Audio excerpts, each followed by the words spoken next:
Hai Sobat Freaks, balik lagi ke channel Berkebun bersama Eros. Apa kabar teman-teman semua? Semoga dalam keadaan sehat dan penuh keberkahan. Kita masih mau lanjutin catatan si Freak teman-teman.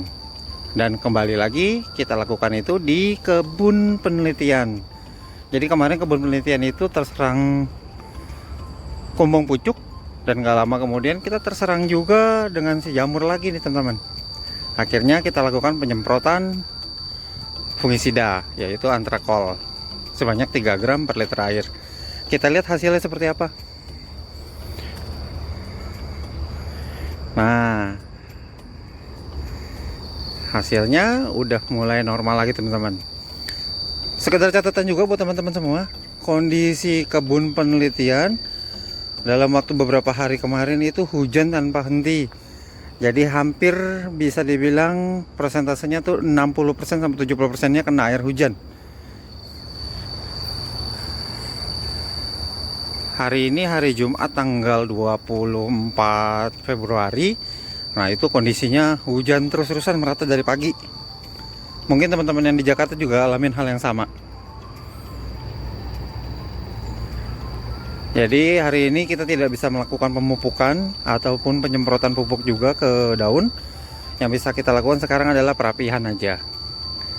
Untuk kondisi kumbang pucuk udah tidak terlihat serangan lagi, trips juga tidak terlihat serangan lagi. Kondisi jamur juga udah tidak nampak terserangan jamur. Jadi yang kita lakukan adalah sekarang perapihan si cabang. Perapian cabang serta nanti penyortiran untuk persiapan pembuahan teman-teman. Oke, itu dulu yang mau saya lakukan. Tunggu ya. Saat ini kita sudah di kebun hitam ini teman-teman. Jadi kemarin itu karena terlalu asik ngeberesin posisi tanaman, merapikan serta memilihkan cabang-cabang yang aktif yang mau dipakai untuk pembuahan.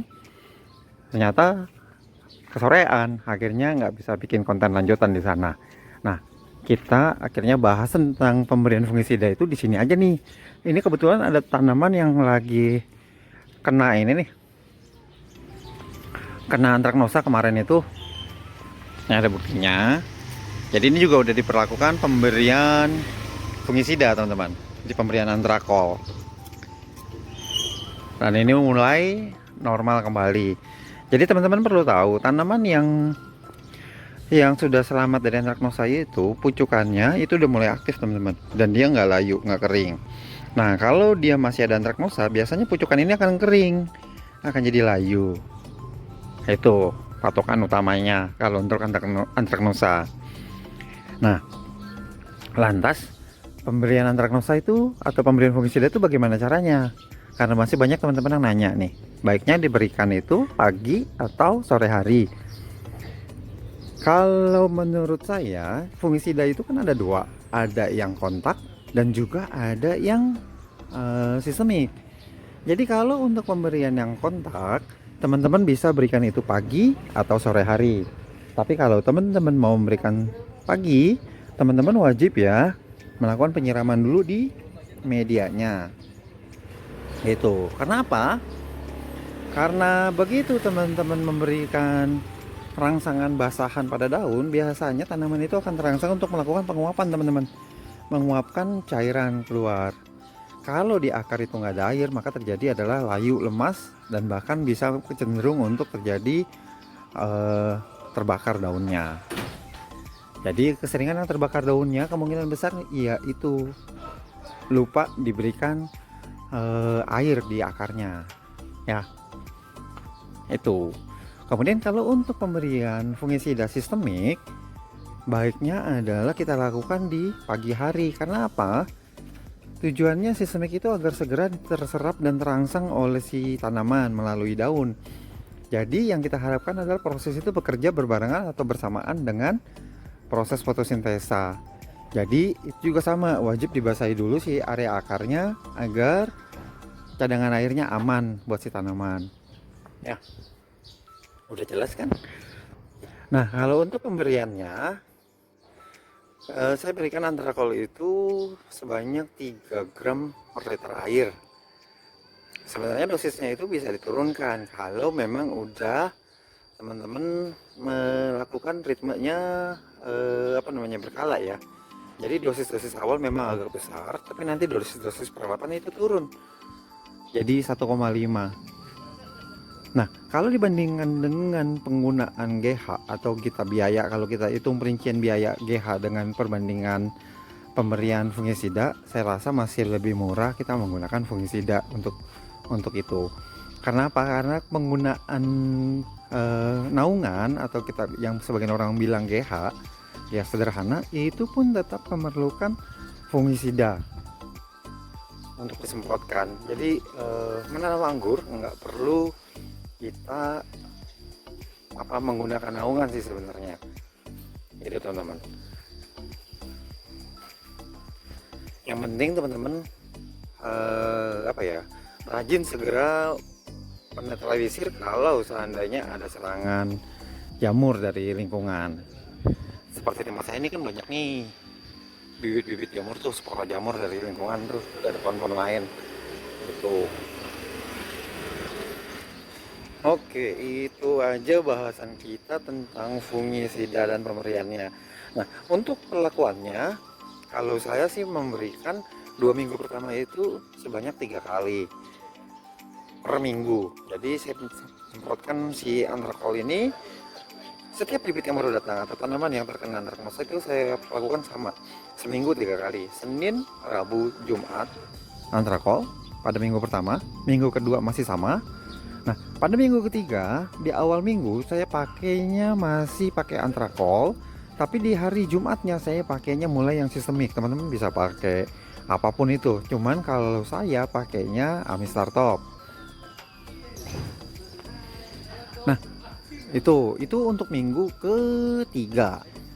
Minggu keempat saya mulai lepas antrakol, jadi saya hanya pakai si Amistar Top pada hari Jumatnya aja. Nah, itu terus-terusan seperti itu. Kenapa begitu? Gini, untuk fungisida kontak itu bersifat membunuh spora jamur, teman-teman.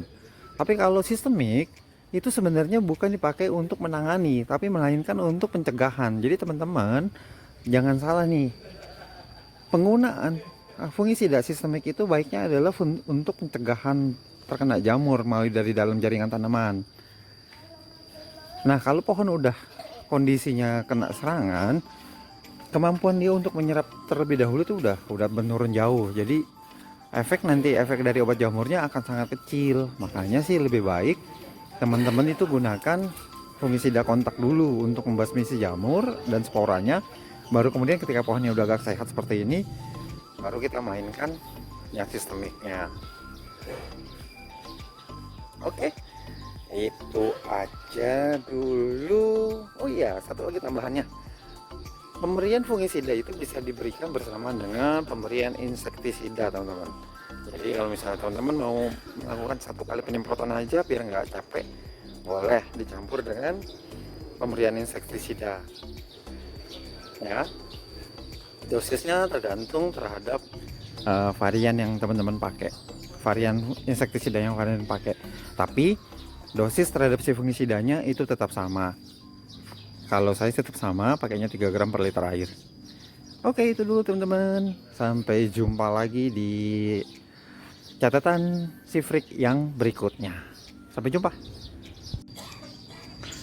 Sebelum videonya diakhiri, saya mau memberikan tambahan sedikit informasi, teman-teman.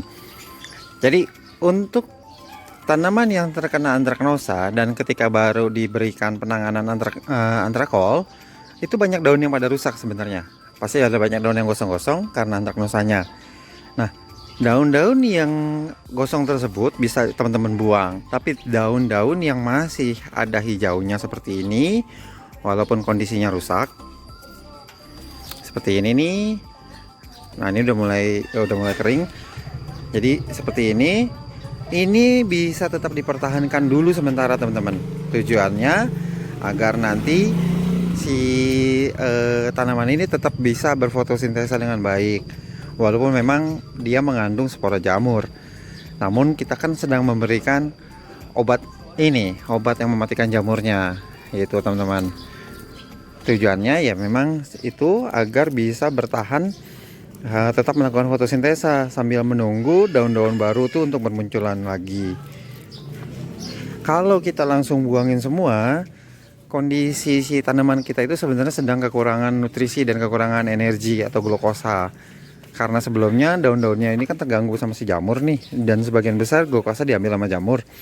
Maka dari itu kita perlu menggantinya dulu. Jadi si daun yang rusak ini masih kita pertahankan beberapa agar bisa fotosintesa. Nah, ini untuk yang si tanaman trans ini nih, itu mulai ada bunganya lagi teman-teman. Padahal sedang dalam tahap perawatan. Nah, ini nanti bisa kita kurangi jumlah daunnya, dan daun-daun seperti ini bisa mulai kita buangin setelah ini. Oke teman-teman, itu dulu untuk video kali ini. Sampai jumpa lagi di catatan si Freak berikutnya. Selamat menanam.